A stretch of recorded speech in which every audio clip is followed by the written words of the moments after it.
Assalamualaikum warahmatullahi wabarakatuh. Alhamdulillahi wahdah, wassalatu wassalamu ala rasulillah Sayyidina Muhammad ibn Abdullah wa ala alihi wa sahbihi wa mawalah. Qala Allah ta'ala fil Qur'anil Karim, a'udzubillahi minasyaitonir rajim, inna anzalnahu fi lailatul qadar wa ma adraka ma lailatul qadar, lailatul qadri khairum min alfi syahr, tanazzalul malaikatu warruhu fiha biizni rabbihim min kulli amrin salamun ya hatta matla'il fajar. Para pemirsa yang dirahmati Allah Subhanahu wa taala, alhamdulillah masih bersama saya. Senang sekali bertemu pemirsa. Mudah-mudahan kita dalam keadaan sehat walafiat, dan mudah-mudahan Allah berikan kekuatan untuk menjalankan ibadah puasa hari ini dan seterusnya, dan dapat merampungkan Ramadan kali ini dengan sesempurna mungkin. Amin ya rabbal alamin. Para pemirsa yang berbahagia, sampai berita yang diberikan Allah Subhanahu wa taala kepada baginda Rasul bahwa pada satu masa dalam kehidupan Bani Israel ada seorang yang punya amalan luar biasa. Betapa tidak pemirsa, seseorang ini punya amalan siang dia berjuang fi sabilillah. Dia mengangkat senjata sedari pagi sampai sore. Namun malam dilanjutkan dengan ibadah dekat pada Allah Subhanahu wa taala. Jadi malam qiyamul lail, siang dia jihad fi sabilillah. Luar biasa sekali. Kenapa? Non-stop 80 tahun lebih yang digambarkan dengan 1000 bulan. Sehingga Rasulullah pun tanda kutip cemburu dan kemudian berupaya curhat kepada Allah Subhanahu wa taala. Rasul mengatakan kepada Allah, Rabbi ja'alta ummati aqsarul umami umran wa aqallahum amalan. Ya Tuhan, Engkau jadikan umatku umurnya tak panjang, tentu amalannya pun tak banyak. Ternyata Allah Maha mendengar dan menerima keluhan baginda Rasul, dan akhirnya turunlah surah Al-Qadar yang di awal kita bacakan tadi. Pemirsa yang Allah muliakan, umat Muhammad memang berusia tak lama, tak panjang. Rasul pernah menyampaikan, umur umatku itu baina sittin wa sab'in, antara 60 sampai 70 tahun saja. Wa aqalluhum yajuzu zalik, sedikit saja yang melewati usia lebih dari 70 tahun. Dapat dibayangkan jika kita mengamati bagaimana usia umat-umat terdahulu, itu bisa tergambar dari nabinya. Nabi Nuh jangan ditanya, lebih kurang 1300 tahun usianya, bahkan versi lain menyebut 1650 tahun. Nabi Ibrahim 195, Nabi Musa 123. Dan umat Muhammad tentu kalau melihat dari umurnya, maka jumlah amal kita mungkin tidak seberapa. Mengandalkan sholat umpama, sholat hanya 10 menit, 5 kali waktu berarti ada 50 menit, ditambah zikir singkat dan doa, ditambah menjadi 10 menit, maka genaplah 60 menit atau 1 jam. Kalau 365 hari atau 1 tahun, hanya ada 365 jam yang bisa kita andalkan. Itu pun hanya untuk ibadah sholat. Berbanding dengan kita tidur berapa jam? 6-8. Atau mungkin kita menggunakan smartphone sajalah, mungkin jauh lebih lama dibandingkan tilawah Al-Quran.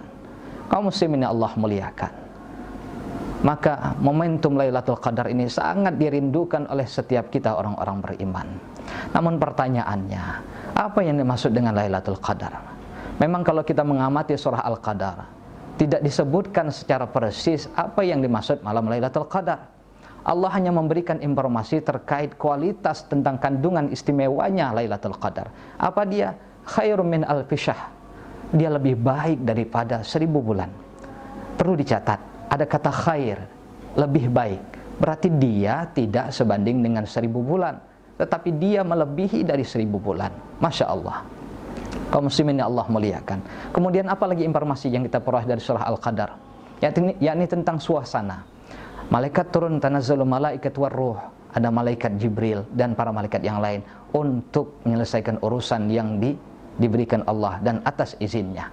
Kemudian apa? Suasana lain, salam, kesejahteraan, kedamaian, ketentraman pada malam itu. Memang dalam banyak versi riwayat disebutkan bagaimana suasana malam tersebut. Dan ini mungkin menjadi tanda-tanda bagi kita yang menunggu dan menantikan mendapatkan Lailatul Qadar. Apa dia? Samhah, talqah, suasananya lempang, cerah, plong, tidak ada berkabut ataupun tidak kepanasan, tidak juga kedinginan. Dan di pagi harinya ditandai dengan sinar mentari yang bersinar lembut, tidak terik. Kaum muslimin yang Allah muliakan, itu tanda-tandanya. Tetapi persisnya wallahu a'lam. Terus bagaimana cara kita memperolehnya? Mengapa Allah merahasiakan ini? Ini penting untuk dirahasiakan. Kerahasiaan Lailatul Qadar itu sama seperti Allah merahasiakan kapan terjadinya kiamat, kapan kita wafat. Andai dua hal itu dibocorkan, maka kita tentu kadang-kadang menyikapinya sepele. Oh, kiamat masih lama. Kalau begitu santai-santai saja. Betapapun parahnya dunia, pasti tidak akan kiamat. Itu kita katakan. Atau meninggal, atau wafat. Kalau kita tahu kita usia 70 tahun baru nanti dijemput oleh malaikat Israel, malaikat maut, maka kadang-kadang kita tidak insaf-insaf, tidak berubah, tidak hijrah, dan tidak taubat. Menunggu usia 69 tahun baru kita bertaubat. Na'udzubillah. Jadi itu penting, ada rahasia di balik. Tidak disebut secara persis apa dan kapan Lailatul Qadar. Kaum muslimin yang Allah muliakan, orang-orang beriman bisa mendapatkan informasi dari sejumlah keterangan hadis dan amalan yang dilakukan para ulama. Untuk mengetahui kapan terjadinya Lailatul Qadar, saya sampaikan paling tidak merujuk beberapa tafsir dan kitab yang dikemukakan oleh ulama. Kita bisa kemukakan dalam hal ini ada 4 versi. Silahkan memilih. Versi yang pertama, saya tidak jamin, tapi ini mungkin termudah bagi kita yang ingin pilih hari karena supaya tidak lelah. Apa dia versi pertama? Bahwa Lailatul Qadar terjadi pada malam tertentu di akhir Ramadan. Maka ini pun beragam. Yang pertama, ulama di kalangan Syafi'iyah itu menetapkan kemungkinan besar terjadi pada tanggal 21, malam 21 dan malam 23. Imam Syafi'i sendiri, malam 21 kemungkinan besar terjadi Lailatul Qadar. Kemudian yang ketiga, ini yang didukung oleh jumhur, oleh mayoritas ulama, malam 27. Versi yang keempat, kalau ingin hanya untuk satu malam saja yang kita pilih, maka boleh jadi pakai rumus Imam Al-Ghazali. Apa dia? Ditentukan oleh awal kapan Ramadan dimulai. Tidak khilaf tahun ini, bulan Ramadan ini, kita memulai ibadah, puasa, insya Allah, sholat tarawihnya pada malam Jumat, pada tanggal 27 Ramadan. Maka terserah kita memilih untuk satu hari dari 30 hari Ramadan. Tetapi sekali lagi saya catatkan bahwa akurasi ketepatannya wallahu a'lam. Versi yang kedua, ulama menyatakan carilah bulan Ramadan, carilah Lailatul Qadar di bulan Ramadan, pilih pada tanggal atau malam-malam ganjil dari 10 yang akhir.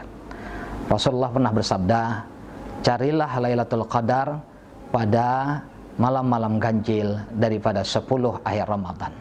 Ini menjadi dasar bagi kita yang ingin mendapatkan Lailatul Qadar, cukup membatasi diri untuk beribadah qiyamul lail, fokus pada 10 hari malam Ramadan. Tidak capek kan dari 30 pilih 10? Kalau mendapatkan malam Lailatul Qadar balasannya luar biasa, 80 tahun loh. 84. Tepat persisnya 83 tahun 4 bulan. Susah sekali untuk beramal non-stop sedemikian. Kalau tidak, karena maha murahnya Allah memberikan karunia Lailatul Qadar. Jadi pilih 10 hari Ramadan, kita intensifkan ibadah. Kaum muslimin Allah muliakan. Versi yang ketiga, pilihlah 7 atau pilihlah yang ganjil-ganjil di 10 akhir Ramadan. Rasul pernah bersabda, carilah Lailatul Qadar di 10 terakhir. Taharraw Lailatul Qadri fil ashril awakhir, 10 yang terakhir. Tetapi jika engkau tak mampu, jika lemah, tidak kuat, maka jangan lewatkan. Jangan lewatkan apa? 7 yang akhir. Jadi 2, 3 dan seterusnya itu menjadi fokus kita untuk meraih malam Lailatul Qadar. Versi yang keempat, malam Lailatul Qadar itu terjadi dengan cara apa? Kita mengisi seluruh malam-malam Ramadan, 30 hari, 29 malam itu. Inilah versi yang paling akurat insya Allah kita peroleh. Karena apa? Seluruh kemungkinan telah kita isi. Setiap malam kita lakukan ibadah, setiap malam kita dekatkan diri pada Allah. Insya Allah tidak ada yang terlewat. Kaum muslimin Allah muliakan, bagi setiap kita menyisakan cuma cukup 1 bulan Ramadan, apa salahnya? Tidak sulit. Berapa banyak hari-hari yang disediakan Allah dalam 1 tahun. Fokus untuk 1 bulan saja, insya Allah kita bisa. Kaum muslimin Allah muliakan. Tapi mungkin di antara kita masih ada yang menawar, amalan apa yang bisa dilakukan yang untuk level kita mudah untuk diamalkan. Maka baik, ada dalam beberapa riwayat disebutkan begini. Rasulullah bersabda, "Man shallal maghrib wal isya fil jamaah." Siapa orang yang sholat maghrib dan isya-nya berjamaah. Kemudian apa lagi? Hatta yang qadiyah syahr Ramadan, sampai menuntaskan 1 bulan penuh. Pokoknya maghrib isya-nya dijaga ya. 1 bulan penuh di bulan Ramadan, maka dia mendapatkan akhaza, dia mendapatkan minasyahri lailatul qadri, mendapatkan lailatul qadar min hazin wafir, dengan kesempurnaan. Full dia dapatkan lailatul qadar, cukup dengan mengamalkan sholat maghrib dan isya berjamaah. Dalam versi yang lain juga disebutkan dalam hadis, siapa yang sholat isya berjamaah, maka dia menghidupkan separuh malam. Siapa sholat subuh berjamaah, dia hidupkan separuh yang sisa. Maka kalau mengkombinasikan hadis ini, sholat maghrib, sholat isya, dan sholat subuh, insya Allah kita sama dengan menghidupkan sepanjang malam. Saudaraku yang dimuliakan Allah Subhanahu wa Ta'ala, jika ada pertanyaan amalan apa yang bagus kita lakukan untuk menjemput keistimewaan malam Lailatul Qadar itu, maka satu riwayat hadis sahih yang diriwayatkan oleh Imam At-Tirmizi bahwa Sayyidina Aisyah pernah bertanya hal demikian kepada baginda Rasul sallallahu alaihi wasallam. Kata Aisyah, "Ya Rasul, andai aku tahu terjadinya Lailatul Qadar tersebut, kira-kira amalan apa yang terbaik untuk aku lakukan atau aku ucapkan?" Maka Rasul pun menjawab, "Ucapkanlah, Allahumma innaka afuun tuhibbul afa fa'fu anna." Ya Allah, sesungguhnya Engkau Maha Pengampun, mencintai, menyukai orang-orang yang memohon ampunan, maka ampunilah diriku ya Allah. Mari kita amalkan doa ini, tidak untuk beberapa hari ataupun 10 hari saja, tetapi kita lakukan setiap malam Ramadan. Mudah-mudahan ampunan Allah akan kita peroleh, dan dengan demikian mudah-mudahan kita menutup Ramadan dengan sebaik-baik kepribadian, sebaik-baik jati diri, yakni dalam keadaan fitri. Kaum muslimin, para pemirsa yang berbahagia, apa sebetulnya sosok yang digambarkan dari orang yang memperoleh Lailatul Qadar? Tiada lain adalah di dalam surah Al-Furqan ayat 63 sampai 77, sebagian ulama menyebut inilah sosok penerima Lailatul Qadar. Apa dia? Wa ibadur rahman allazina yamsuna 'alal ardi hauna wa iza khatabahumul jahiluna qalu salama. Ibadur rahman, hamba Allah yang memiliki sifat rahman itu adalah mereka yang apabila berjalan di muka bumi dalam keadaan rendah hati, tidak sombong, tidak congkak, tidak angkuh. Dan apabila dia berbicara dengan orang-orang yang jahil, yang tidak punya adab, tidak tahu tata krama, dia membalas dengan cara yang menenteramkan, dengan cara yang damai. Dan berbagai sifat-sifat luhur yang mulia yang bisa para pemirsa amati dalam surah Al-Furqan tersebut. Kaum muslimin, pemirsa yang Allah muliakan, mudah-mudahan dalam Ramadan ini kita diberikan kesempatan oleh Allah untuk meraih keistimewaan Lailatul Qadar, sehingga kita menjadi hamba-hamba yang beruntung. Amin, amin ya rabbal alamin. Wassalamualaikum warahmatullahi wabarakatuh.